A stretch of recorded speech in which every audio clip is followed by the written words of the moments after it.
तो target board में आपका स्वागत है। और हम पढ़ रहे थे हमारे आसपास के पदार्थ, और इसका 2 पार्ट हमने कंप्लीट कर लिया था, जिसमें हमने पदार्थ के बारे में पढ़ा था। पदार्थ जो भी हमारे आसपास की वस्तुएं हैं वो सभी पदार्थ होती हैं और उनका अपना द्रव्यमान होता है और वो अपना आयतन भी रखती हैं और वो स्थान घेरती हैं। इसके बाद हमने पढ़ा था पंच तत्वों के बारे में, फिर पढ़ा था पदार्थ का भौतिक स्वरूप क्या होता है। हमने पढ़ा था कि पदार्थ में 2 तरह की चीज़ें, 2 गुण देखते हैं, एक भौतिक गुण और एक रासायनिक प्रकृति। तो भौतिक गुण हमने पढ़ा था। भौतिक गुणों में ये पढ़ा था कि पदार्थ कणों से मिलकर बना होता है और वो इतने छोटे कण होते हैं जो हमारे आंखों सब तक से नहीं दिखाई देते हैं। इसके बाद हमने पढ़ा था कि पदार्थ के कणों के बीच रिक्त स्थान होता है। फिर हमने पढ़ा था कि पदार्थ के कण निरंतर गतिशील होते रहते हैं। इसके बाद हमने एक और टॉपिक पढ़ा था कि पदार्थ के कण एक दूसरे को आकर्षित करते रहते हैं। इन चीज़ों को पढ़ने के बाद, ये सब पदार्थ के गुण थे, भौतिक गुण थे, और इसको पढ़ने के बाद हमने पढ़ा था पदार्थ की अवस्थाएं। पदार्थ की अवस्थाओं में हम ठोस अवस्था के बारे में पढ़े थे और इसमें हमने 2-3 चीज़ों पर जिक्र किया था कि जो पदार्थ, जो भी वस्तु ठोस अवस्था में होती हैं उनका आकार और आयतन दोनों निश्चित होता है। इसके कुछ अपवाद भी थे। कोई ये भी कह सकता है कि आकार और आयतन निश्चित होता है तो फिर क्यों रबड़ ठोस होते हुए भी उसका आकार निश्चित नहीं होता, उसे खींचकर फैलाया या बढ़ाया जा सकता है। तो उसका जवाब हमने दिया था कि रबड़ में जब तक बल कार्य करता है तब तक ही वो खिंचा रहता है। जैसे ही उस बल को हम हटाते हैं फिर से वो पुनः अपनी आकृति में आ जाता है। तो इसको हम ठोस ही मानते हैं। इसके अलावा चीनी पे बात हुई थी कि हम कहते हैं कि ठोस का आकार निश्चित होता है। तो चीनी को जिस बर्तन में रखे, अगर गोल या लंबे बर्तन में रखे तो उसका आकार ले लेता है। लेकिन हम ये कह सकते हैं कि चीनी जिस बर्तन में रखी जाती है उसका आकार तो ले रहा है, लेकिन जो उसकी क्रिस्टल है उसका आकार नहीं बदल रहा है। और इस पर स्पंज का भी एग्जाम्पल था कि क्यों स्पंज ठोस होते हुए उसे दबाया जा सकता है।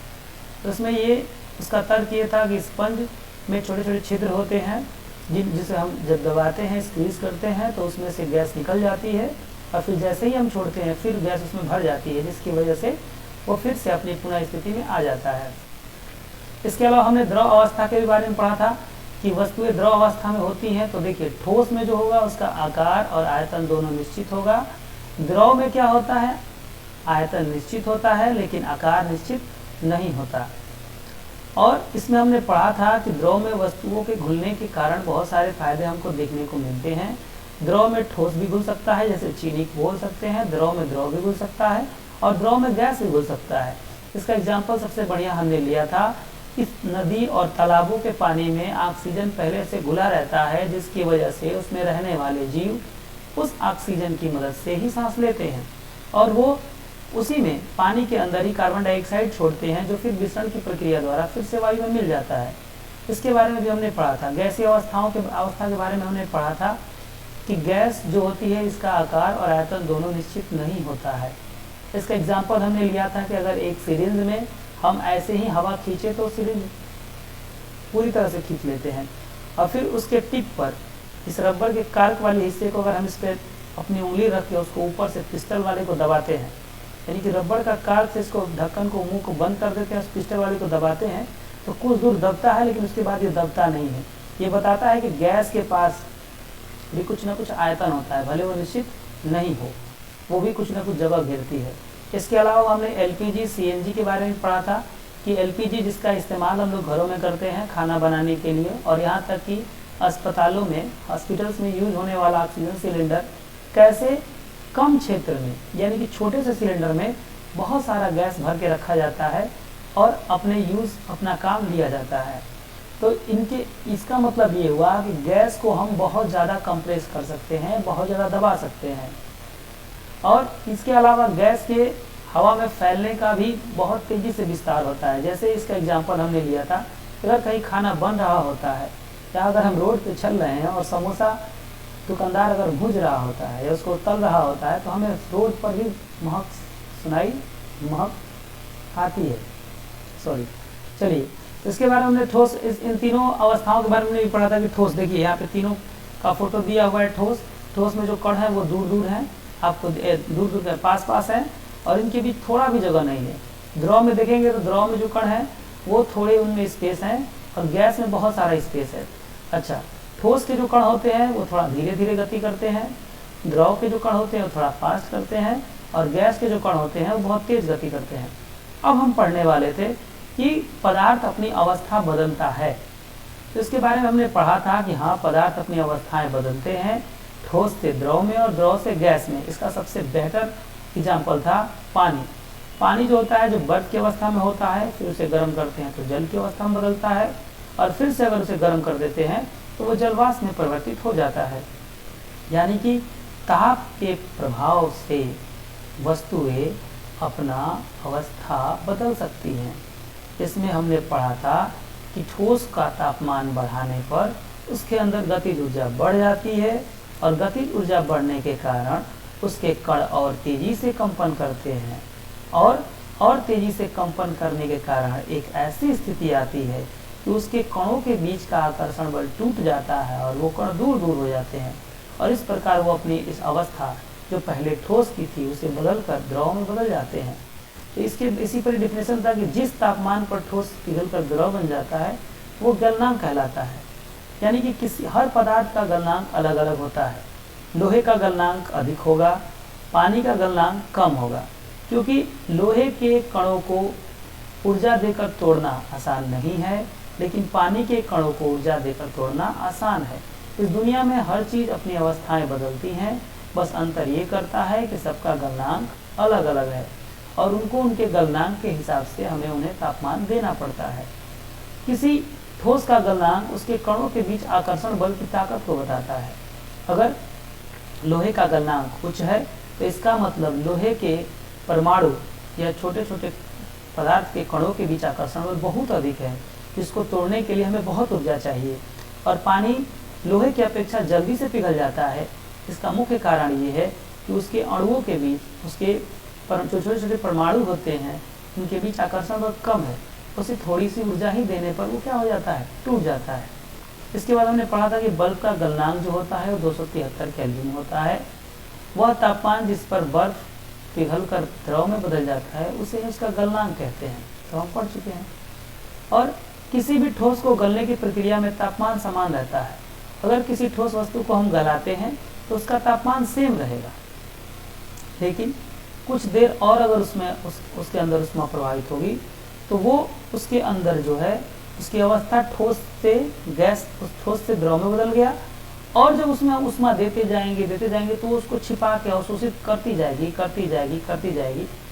और एक स्थिति ऐसी भी आएगी कि वो फिर से अपनी अवस्था बदलेगी और फिर से वो किस में कन्वर्ट हो जाएगी, गैस में। तो फिर गैस को और गर्म करने पर क्या होता है, अगर वाष्प बन रहा है, हम देखते हैं कि दो तरह का वाष्प हम देखते हैं। एक वाष्प जो तालाब पर ऊपर उठता है, उस वाष्प का तापमान कम होता है, और दूसरा वाष्प जो कुकर की सीटी के रूप में निकलता है उसका तापमान ज़्यादा होता है। ऐसा क्यों? ऐसा इसलिए कि अवस्था बदलना एक अलग क्रिया है, और अवस्था बदलने के बाद उसके अंदर जो गुप्त ऊष्मा छिपी रहती है वो एक अलग प्रक्रिया है। तो इसको हम समझेंगे और इसके बारे में हम आज बात करने वाले हैं। देखिए, दिया है कि गलने के प्रयोग की प्रक्रिया के दौरान आपने ध्यान दिया होगा कि गलनांक पर पहुंचने के बाद बर्फ तो पिघल जाती है, लेकिन तापमान नहीं बदलता। यानी कि जो तापमान बर्फ का होता है उसे गर्म करने पर पिघलकर जो पानी बनता है उसका भी तापमान एकदम बराबर होता है। कणों के पारस्परिक आकर्षण बल के वशीभूत होकर पदार्थ की अवस्था को बदलने में इस ऊष्मा का उपयोग होता है। यानी कि जो अभी तक ऊष्मा का इस्तेमाल हुआ है वो अवस्था को परिवर्तित करने में इस्तेमाल हुआ है। अब तापमान के बिना किसी तरह की वृद्धि दर्शाए इस ऊष्मा ऊर्जा को बर्फ अवशोषित कर लेता है। जब हम उसको ऊष्मा दे रहे होते हैं बर्फ को, तो उस तापमान को ग्रहण करता है और उसके अंदर वृद्धि नहीं होती है, बस अवस्था परिवर्तित होती है। और वो क्या होती है, इस बीकर में ली गई सामग्री में छुपी रहती है। इसे गुप्त ऊष्मा कहते हैं। यह गुप्त ऊष्मा का विकरा छुपी हुई है। देखिए, इसे ही हम लोग क्या कहते हैं, गुप्त ऊष्मा कहते हैं। यानी कि जब हम उस बर्फ के टुकड़े को ऊष्मा दे रहे हैं तो अपनी अवस्था बदल रहा है, न कि अपना तापमान बदल रहा है। इसे ही हम क्या कहते हैं, गुप्त ऊष्मा कहते हैं। इसके बारे में है, वायुमंडलीय दाब पर 1 केजी ठोस को उसके गलनांक पर द्रव में बदलने के लिए जितनी उसमें ऊर्जा की आवश्यकता होती है उसे संघनन की प्रसुप्त ऊष्मा कहते हैं। ठीक है, तो ये संगलन की प्रसुप्त उष्मा क्या होती है, गुप्त उष्मा होती है। वही दिया है कि वायुमंडलीय दाब पर 1 किलोग्राम ठोस को उसके गलनांक पर द्रव में बदलने के लिए जितनी उष्मा की आवश्यकता होती है उसे संगलन की प्रसुप्त उष्मा कहते हैं। अर्थात 0 डिग्री सेंटीग्रेड पर जल के कणों की ऊर्जा उसी तापमान पर बर्फ के कणों की ऊर्जा से अधिक होगी। याद रखिएगा, 0 डिग्री तापमान का बर्फ भी होगा और 0 डिग्री तापमान का अगर पानी भी होगा तो बर्फ की ऊर्जा अधिक है पानी के मुकाबले, क्योंकि वो दिखा नहीं रही है लेकिन उष्मा उसके अंदर क्या हुई है, छुपी हुई है। तो 0 डिग्री तापमान पर जल के कणों की ऊर्जा और उसी तापमान पर बर्फ के कणों की ऊर्जा में अंतर ये है कि जल के कणों के तापमान की ऊर्जा अधिक होगी, तापमान ऊर्जा अधिक होगी और ठोस का क्या होगा, कम होगा। जब हम जल को उसमें ऊर्जा देते हैं तो कण अधिक तेजी से गति करने लगते हैं और एक निश्चित तापमान पहुँच पर कणों में इतनी ऊर्जा आ जाती है कि वो जब हम जल को गर्म करते हैं, अब देखिए हमने पहले ठोस को गर्म किया और द्रव में बदला, द्रव में बदला लेकिन उसके तापमान में कोई परिवर्तन नहीं आया, लेकिन उसके परमाणुओं में यानी कि उसके कणों में ऊर्जा जो होगी वो अलग अलग होगी। 0 तापमान का बर्फ और 0 डिग्री तापमान का जो पानी होगा उसमें 0 डिग्री तापमान का जो पानी है उसके कणों की ऊर्जा अधिक होगी बर्फ के मुकाबले। और फिर से हम उसे उष्मा देना शुरू करते हैं तो इतना ऊर्जा वो पा जाता है कि अब उसके बीच का आकर्षण बल टूट जाता है और वो द्रव जो है धीरे धीरे किसमें बदलना शुरू हो जाता है, गैस में। ठीक है, तो वायुमंडलीय दाब पर वह तापमान जिस पर द्रव उबलने लगता है उसे उसका क्वथनांक कहते हैं। याद रखिएगा, क्वथनांक किसे कहते हैं, तो वायुमंडलीय दाब पर वह तापमान जिस पर द्रव उबलने लगता है उसे इसका क्वथनांक कहते हैं। यानी कि वह ताप जिसे पाते ही कोई पदार्थ द्रव अवस्था में हो और वो उबलना शुरू कर दे तो उसे उसका क्वथनांक कहते हैं। अब देखिए, जल के लिए तापमान, जल का जो क्वथनांक होता है वो 100 डिग्री सेंटीग्रेड होता है। ठीक है, तो चलिए यही पूरी कहानी जल के लिए। अब इसमें हम पढ़ते हैं कि क्या क्या अवस्थाएं होती हैं। 3 अवस्थाएं होती हैं, ठोस अवस्था, द्रव अवस्था और गैसीय अवस्था। इस पे भी वही नियम काम करेगा जैसा कि हमने पढ़ा है। इसको कहते हैं संगलन की प्रसुप्त उष्मा। संगलन की प्रसुप्त उष्मा दिया है कि जैसे समय उसी तरह से दिया है कि तापमान पर भाप अर्थात वाष्प, भाप के कणों से तापमान पर पानी के कणों की अपेक्षा अधिक ऊर्जा होगी। याद रखिएगा कि अगर 100 डिग्री तापमान का पानी है और 100 डिग्री तापमान का भाप है तो 100 डिग्री तापमान का जो भाप होगा उसके पास ऊर्जा अधिक होगी और जो 100 डिग्री तापमान का जो पानी है उसके पास ऊर्जा कम होगी। याद रखिएगा, इसीलिए 100 डिग्री तापमान के पानी में अगर आप हाथ डालते हैं और 100 डिग्री तापमान के अगर भाप में अगर आप हाथ डालते हैं तो भाप से आपका हाथ जल्दी जल जाएगा पानी के मुकाबले और भाप के पास ऊर्जा ज़्यादा होगी। इसको याद रखिएगा। अगर एक ही तापमान का ठोस हो वो द्रव हो तो द्रव के पास ऊर्जा ज़्यादा होगी, अगर उसी तापमान का द्रव और गैस हो गैस के पास ऊर्जा ज़्यादा होगी। अब अवस्थाओं के बारे में पढ़ते हैं। ठोस अवस्था, द्रव अवस्था और गैसीय अवस्था। हमारे आसपास जो भी चीज़ें पाई जाती हैं उनको पता है कि 3 अवस्थाओं में पाई जाती है।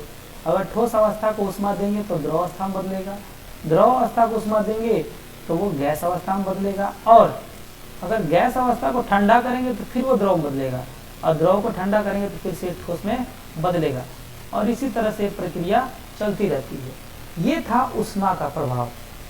उष्मा के प्रभाव से ठोस वस्तुएं द्रव में और द्रव से गैस बदल जाती है गर्म करने पर, और अगर हम उसे ठीक उल्टी प्रक्रिया करें, ठंडा करें तो गैस द्रव में और द्रव ठोस में बदल जाती है। ये तो पूरा हमने उष्मा का प्रभाव पढ़ लिया। अब हम पढ़ेंगे दाब का प्रभाव। क्या दाब के प्रभाव से भी वस्तुएं अपना अवस्था परिवर्तित करती हैं? तो हाँ, दाब के प्रभाव से भी वस्तुएं अपना अवस्था परिवर्तित करती हैं। इसका सबसे बेहतर एग्जाम्पल है हमारे घरों में इस्तेमाल होने वाला एलपीजी सिलेंडर। जब उसे हम घुमाते हैं या इधर उधर डोलाते हैं तो उसमें पानी जैसी आवाज़ आती है, क्योंकि उसमें पानी जैसी आवाज़, पानी जैसा चीज़ तो हम भरे नहीं, हम तो भरे हैं गैस। लेकिन चूंकि उसे इतना ज़्यादा कंप्रेस किया गया है, इतना ज़्यादा कंप्रेस किया गया है कि वो गैस से किस में बदल गया है, पानी में। और जैसे ही वो लीक करता है, जैसे ही वो पाइप से गैस के थ्रू निकलता है, चूल्हे के थ्रू निकलता है गैस, तो तुरंत सेकेंडों में वो क्या हो जाता है, फिर से द्रव से किस में परिवर्तित हो जाता है, गैस में परिवर्तित हो जाता है। ये प्रक्रिया चलती रहती है।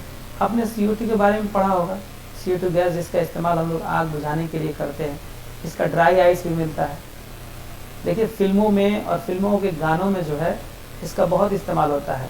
हम देखते हैं, अच्छा अगर कभी ऐसा सीन क्रिएट करना हो जिसमें देवी देवता या स्वर्ग लोक का सीन क्रिएट करना हो, तो हम देखते हैं कि देवी देवता वाइट कपड़ा पहन के घूम रहे होते हैं और नीचे वाष्प जो व्हाइट कलर का वाष्प जो है वो चारों ओर घूमता रहता है।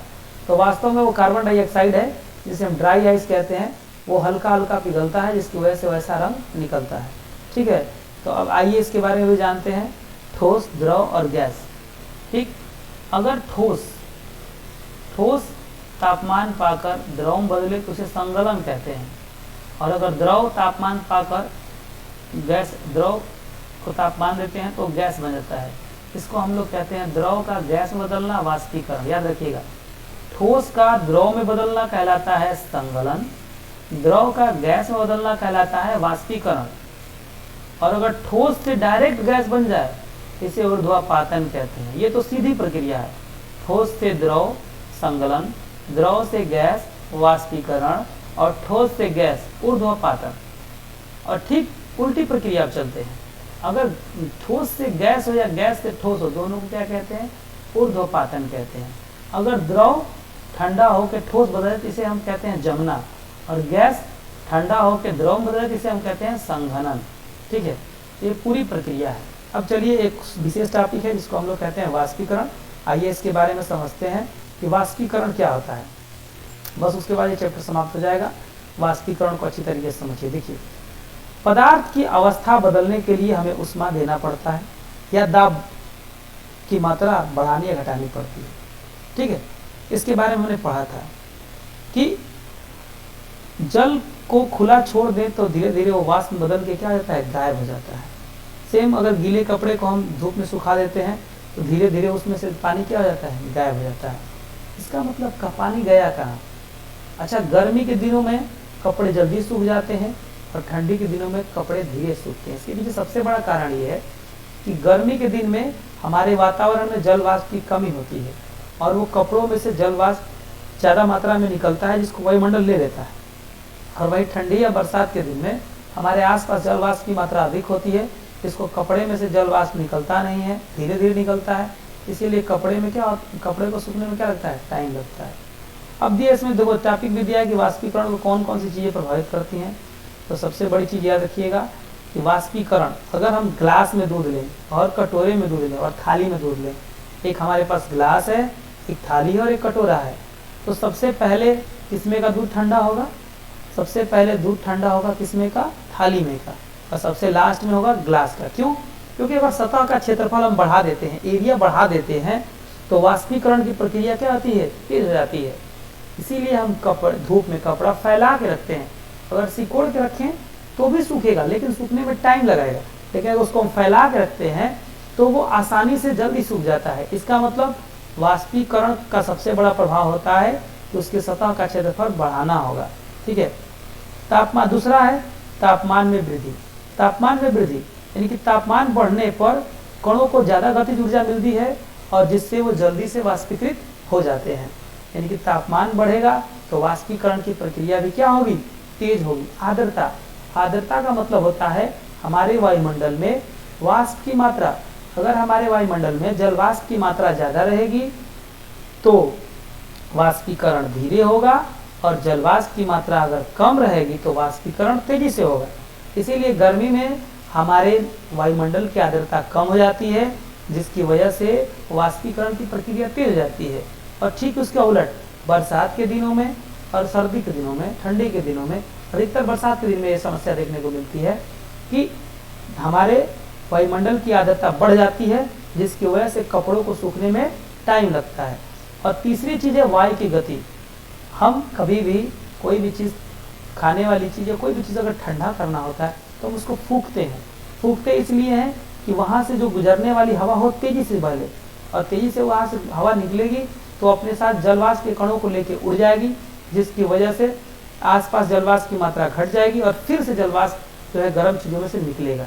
यानी कि वाष्पीकरण को प्रभावित करने वाले 4 कारक हैं। पहला, वाष्पीकरण का जिस क्षेत्र से हो रहा है और उस क्षेत्र की एरिया को, अगर क्षेत्र को हम बढ़ा देते हैं, सतह के क्षेत्र को बढ़ा देते हैं तो वाष्पीकरण की प्रक्रिया तेज हो जाती है। अगर हम तापमान बढ़ाते हैं तभी भी वाष्पीकरण की प्रक्रिया तेज हो जाती है।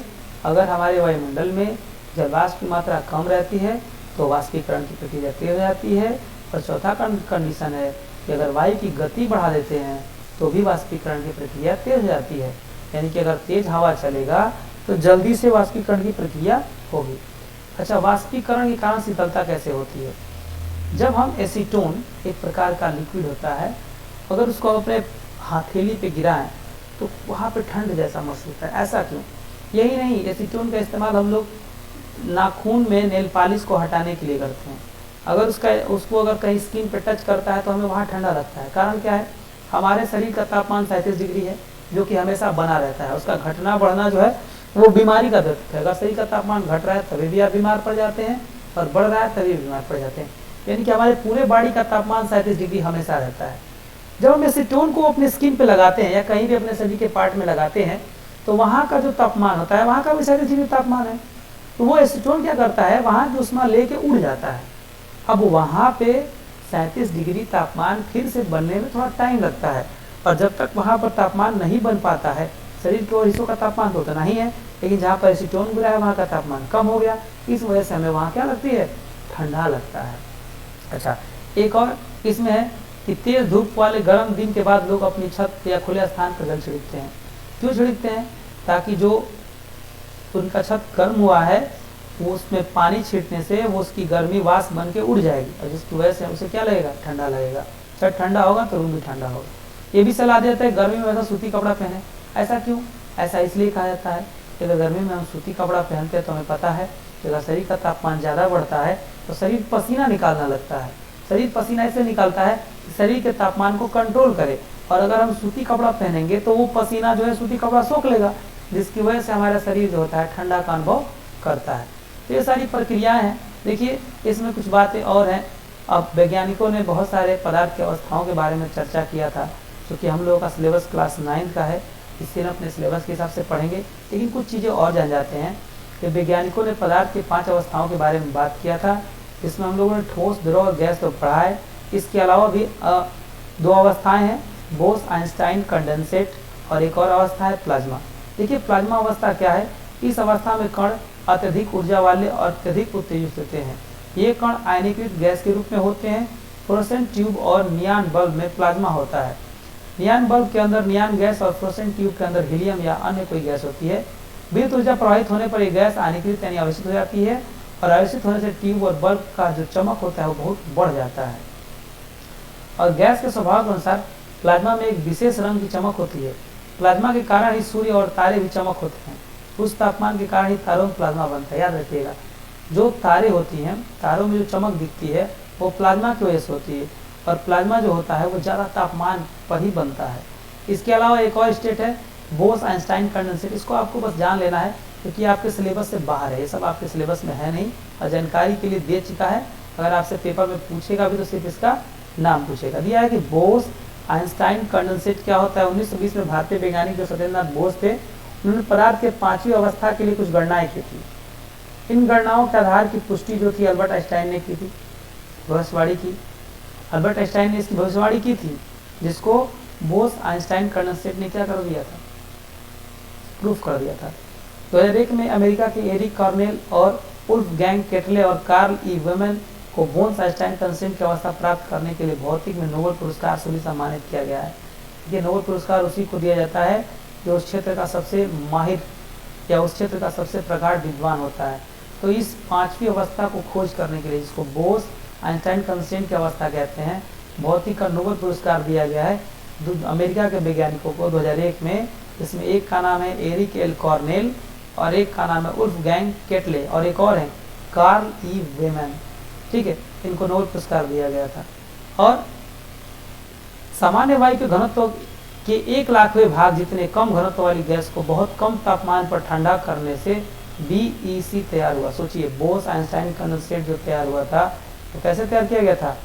जो सामान्य वायु के घनत्व का 1,00,000वां भाग जितना कम घनत्व, यानी कि जो हमारे हवा का घनत्व है उसका 1,00,000वां भाग घनत्व ले करके, घनत्व वाली गैस को ले करके उसे बहुत कम तापमान पर ठंडा करके BEC तैयार किया गया था। ठीक है, तो ये चीज़ है। चौथी और पांचवी अवस्था के बारे में हम लोग जान चुके हैं। इसके अलावा और भी चीज़ें हैं। यह है कि वाष्पीकरण प्रस्तुत ऊष्मा के बराबर उसमें ऊर्जा हमारे शरीर में अवशोषित हो जाती है, जिससे शरीर में, तो पढ़ लिए सूती कपड़ा वाला हम समझ गए थे।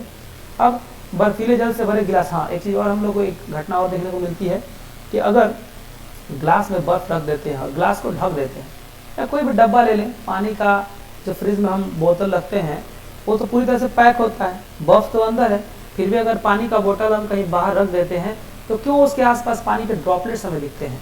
उसके पीछे कारण ये है कि बोतल ठंडा है और उसके आसपास की हवा में जलवाष्प मौजूद होते हैं, जो उस बोतल को जैसे ही टच करते हैं उनका तापमान गिर जाता है और वो गैस से किसमें बदल जाते हैं? द्रव में बदल जाते हैं, और वो उसके साइड में चारों तरफ पानी की बूंदें हमको देखने को मिल जाती हैं। तो ये लेसन बहुत ही इंपॉर्टेंट था, इसको आप रिवीजन करिएगा। फिर से इसका एक बार रिवीजन नोट्स के साथ हो जाएगा, इसको आप अच्छे से रिवीजन करिएगा। इसका क्वेश्चन आंसर का वीडियो अलग से बनाया जाएगा। आज के लिए इतना ही, बहुत बहुत धन्यवाद। आप इसका रिवीजन करिए और इसे अच्छी से पढ़िए। धन्यवाद।